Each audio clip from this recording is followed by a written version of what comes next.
Friends, welcome to my YouTube channel. അപ്പോൾ ഇന്നത്തെ video എന്താണെന്ന് വെച്ചാൽ ഇന്നൊരു അവക്കാഡോ ഷേക്കുമായിട്ടാണ് ഞാൻ വന്നിരിക്കുന്നത്. നമുക്ക് അവക്കാഡോയുടെ അകത്തെ പൾപ്പ് നമുക്ക് എടുക്കാം. ഞാൻ എടുത്തിട്ട് വരാവേ.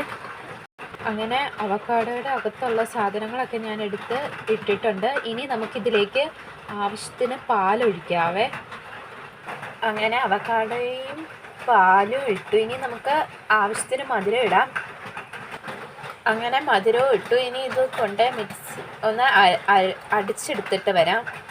നല്ല തിക്ക് പരുവത്തിൽ കിട്ടും ഇത് അരിച്ചെടുത്ത് കഴിയുമ്പോൾ. അങ്ങനെ ഞാൻ നന്നായിട്ട് ഇതുപോലെ നല്ല തിക്ക് പരുവത്തിൽ അടിച്ചെടുത്തിട്ടുണ്ട്. ഇതിനി നമുക്ക് ഗ്ലാസ്സിലേക്ക് ഊറ്റാം.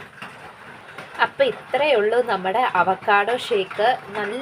നല്ലൊരു ലൈറ്റ് പിസ്ത ഗ്രീനൊക്കെ പോലെ ആട്ടോ. ഫോണിൽ കൂടെ ആകുമ്പോൾ നിങ്ങൾക്ക് കളറ് വേറെ ആയിരിക്കും കാണുന്നത്. പക്ഷേ ഇത് നല്ല ടേസ്റ്റാണ്. ഞാൻ കുടിച്ച് നോക്കി, നല്ല ടേസ്റ്റാണ്. നല്ലൊരു ഷേക്കാണ്. നല്ലൊരു കുറുകെ ഇരിക്കുന്നതുകൊണ്ട് നല്ലൊരു ഇതാണ്. നമ്മൾ ഒരുപാട് ലൂസാക്കണ്ട. പാൽ ഇത്രയൊക്കെ ഒഴിച്ച് നമുക്ക് നല്ലൊരു പേസ്റ്റ് വരുത്തി കിട്ടുന്ന പോലെ. അപ്പോൾ നല്ല ഒരു അവക്കാഡോ ഷേക്കാണ്. അപ്പോൾ ഇനിയും വീഡിയോസായിട്ട് വരാതിരിക്കും. Bye bye. എല്ലാവരും ഈ ഒരു ഷേക്ക് ട്രൈ ചെയ്ത് നോക്കണം. നല്ല അടിപൊളി ഷേക്കാണ്. ലൈറ്റ് പിസ്ത ഗ്രീൻ പോലെയൊക്കെയാണ്. നല്ല അടിപൊളി ടേസ്റ്റാണ്. എനിക്ക് ഇഷ്ടപ്പെട്ടു.